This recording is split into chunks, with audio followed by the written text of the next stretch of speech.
Hi, I'm JP Noodleman. Welcome to my channel, and today I want to talk about the language of common that is used in so many D&D settings. Or more accurately, why you think a lot of DMs shouldn't, especially if you're like building your own world, use the language of common. Now, uh, usually in a lot of like D&D settings, common is just this assumed human language. It's the universal language of all humans. It's spoken in every land, but there's kind of a problem, a logical inconsistency with this language. And that inconsistency is that most campaign settings have lots of regions with lots of different cultures. So I've seen plenty of maps that'll have an area that has, say, fantasy Japan analog, fantasy France, Europe, uh, analog, fantasy Germany analog, fantasy Egypt analog. Humans are usually the presumed predominant race in all these areas, and humans all speak the same language, or at least presumably speak this language. Now, the problem with that, logically speaking, is that for your campaign world, you then have to explain why common exists. Like, how is it that this language has reached complete penetration across the entire planet? I mean, there's no corner of the world where you won't find humans who know common. So, for example, if you sail to some undiscovered island or you want to have a campaign setting of some undiscovered island, you'll have humans who either, if they speak common, there is an implication then that that island is not undiscovered because at some point they had to have been introduced to the language, or if they don't speak common, then you have to explain why this specific group, unlike every other human on the planet, does not speak common. So you have the you have that problem. You also have the problem that most campaign worlds have implied cultural linguistic diversity.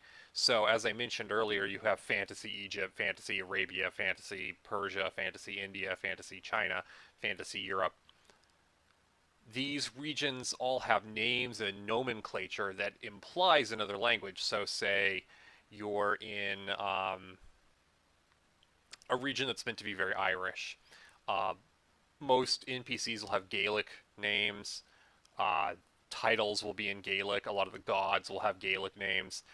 But then you go to another area that's Germanic, let's say, and you have Germanic names and Germanic titles. Like, there's the Jarl of, we'll use Skyrim as an example, Jarl of Riverrun. Why, why if these two populations speak the exact same language, and in most cases and in most stat block readings they do, they all speak common.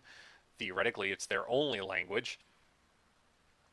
Where did the word Jarl or the word Tannist or the name Finn and the names Reinhard come from? Because linguistically, that doesn't make any sense. Like, how is it that there is this language that can produce such radically different?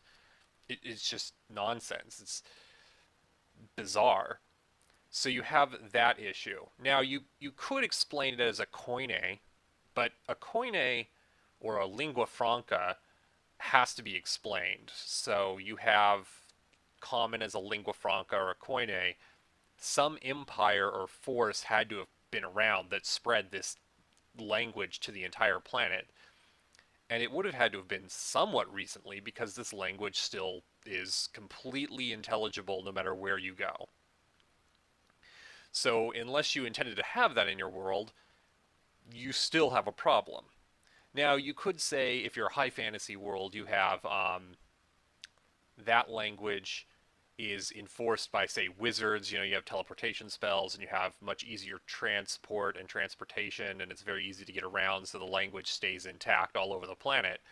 But I don't think I've ever encountered a homebrew world or even some of the like big name settings like, say, Forgotten Realms or anything where that is necessarily presented as the case. It's theoretically the case that you can have a kind of globalized world in a vaguely medieval setting, but you have to understand that those two aesthetics clash. Like you can't easily have that medieval aesthetic of a medieval world that's gritty and things are isolated and you have points of light style campaign worlds.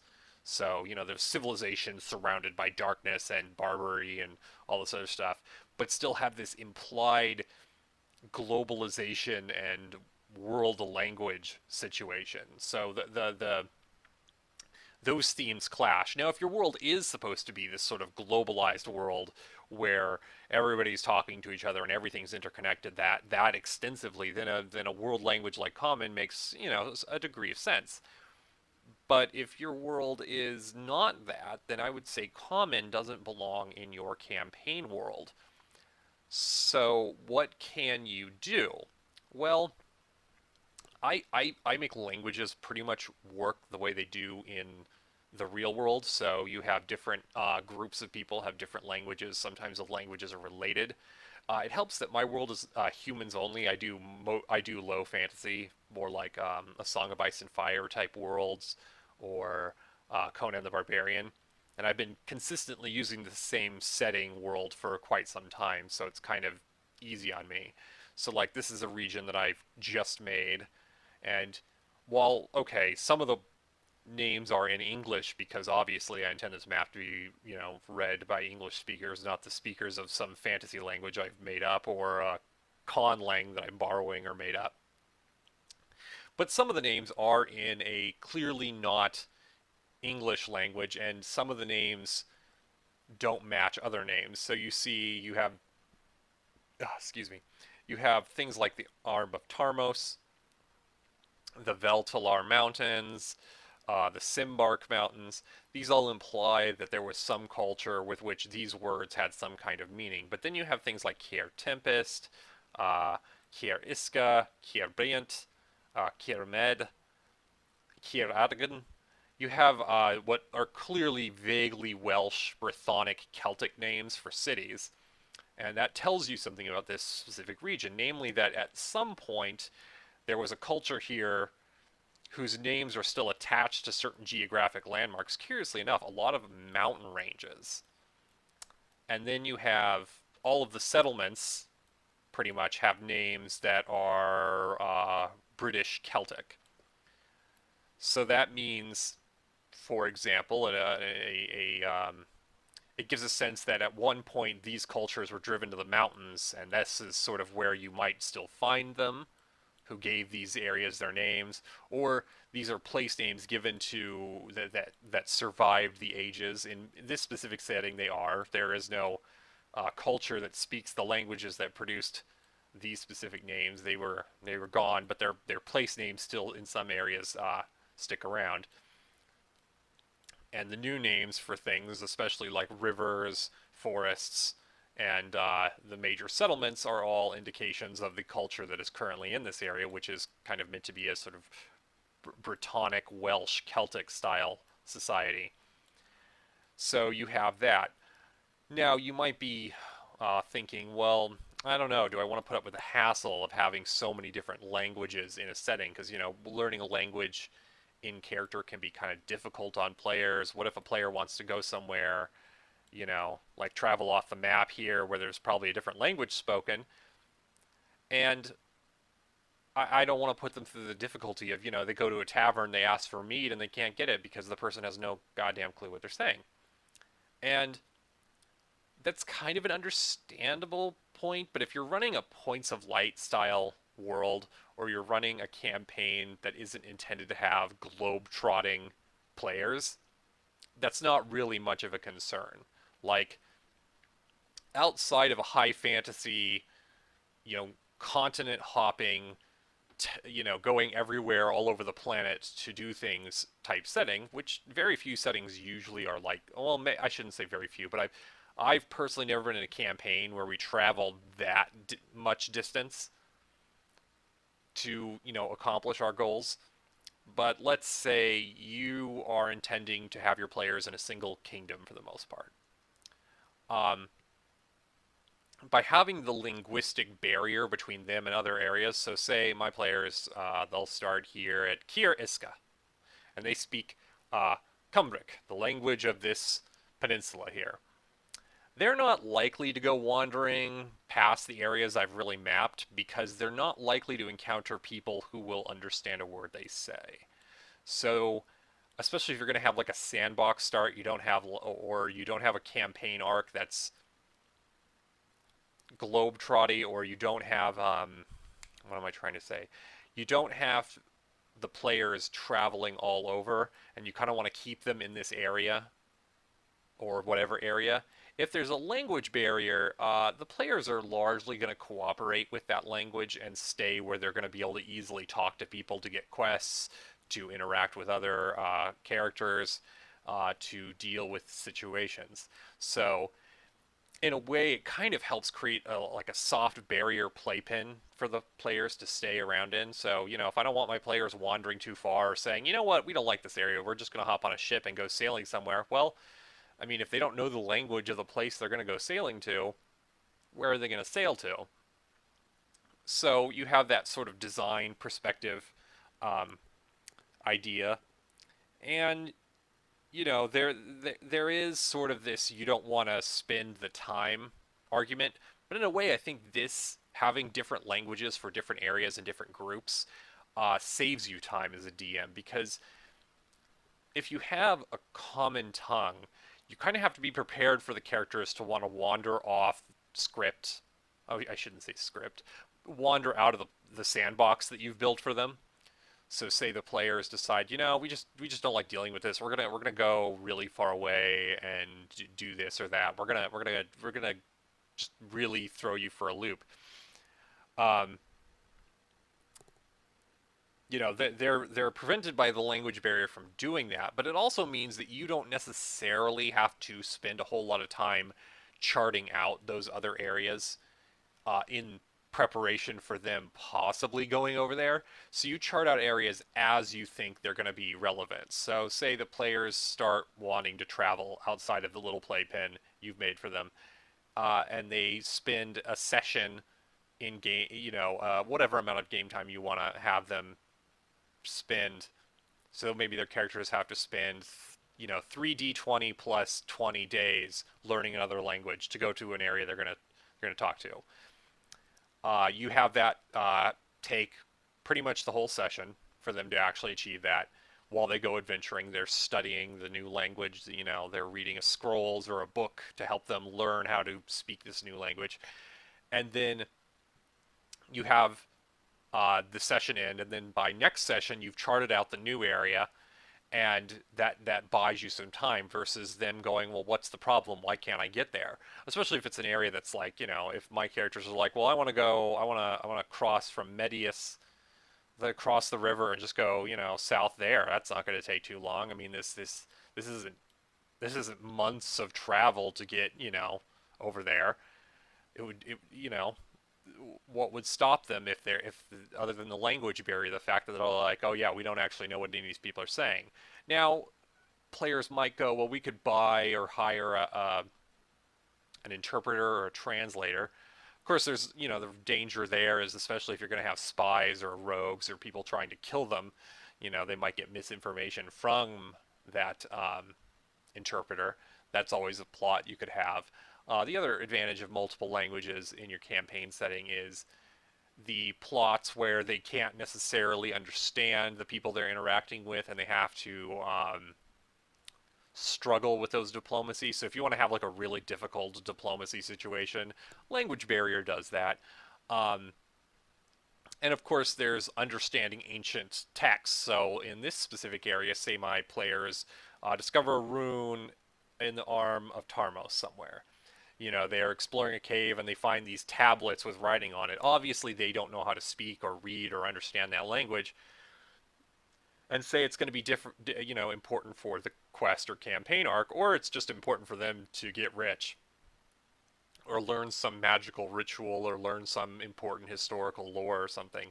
You can have that be its own quest, finding somebody who can translate these texts for them. Um, Another advantage, and this is just for world building and lore and adding texture to your world, is you end up with these situations. It helps you kind of write your area. So say you're writing an area that's had many invasions and many peoples come and go, like this specific region and the way I wrote this region, you have the arm of Tarmos and the Veltala. You have to explain like who were the people.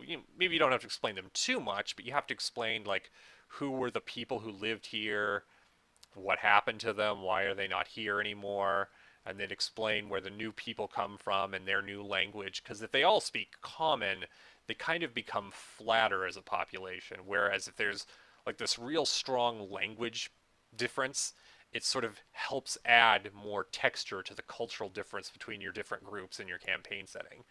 Now, in a more typical fantasy setting, you usually have like multiple races. I don't personally do that, but most settings, I'd say the overwhelming majority are going to have like humans, elves, dwarves, and everything else. So you kind of have that where you can be like, the Arm of Tarmos was a dwarven citadel area, and Veltalar were these great gray elves of the mountains.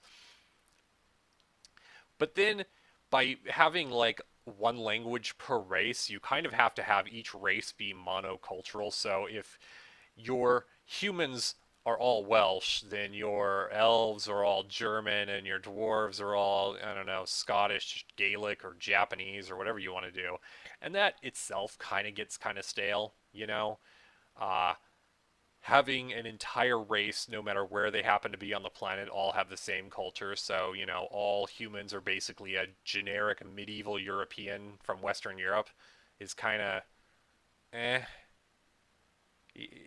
I, I mean, maybe that's how you want your setting to be. And if it is, this video isn't for you. But if you're looking to have a setting, build a setting that is much more culturally textured and rich, I would say having different languages is the road you should go, and common is just sort of a barrier to that because really the common tongue, as it's presented in most D&D settings, really only makes sense if you're going to have players that are really hitting the road. Like they are crisscrossing empires. They're doing a Marco Polo type situation, and I mean, if that is your campaign, there are ways you can have that without it. And I'd even say a Marco Polo, great, road trip D&D campaign would even be better without common and with multiple languages because then wherever they go, they have to figure out how to communicate. They have to figure out how they're going to talk to the people there.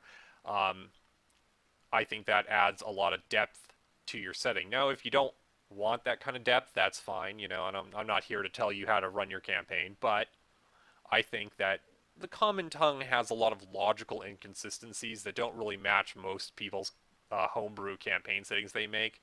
And unless you're like using a out of the box campaign setting like Forgotten Realms or Eberron or the Greyhawk series, where there's already sort of an inbuilt lore explaining what common is or where common comes from, or if you're just going to sort of hand wave that the gods have bequeathed this language or something, that's fine too. But if you're looking to have a world that has like a lot of, I guess, realism or immersion, common just doesn't make sense. Of course, there is the argument, well, hey, dragons and magic don't make sense either. But if you're looking for an aesthetic feel of a kind of vaguely realistic a Song of Ice and Fire and or Conan the Barbarian style world, common just isn't something you should probably be including in your campaign, even if you're going to have more than just humans. I I think common and elven and dwarven are all kind of like crutches, because then if you want to have one tribe of say elves who are uh, Highland Gaelic warriors, and then another tribe of elves who are more like the Japanese or something, having them have different elvishes really helps. So, I'd love to hear what you think in the comments. Tell me what how you run your campaigns, settings, how you build your worlds. Do you use different languages? Do your worlds have linguistic diversity or not? And if they don't, give me your spiel on why they don't, or why this video is completely wrong. I'd be happy to hear you out. Thank you, and hope you've enjoyed.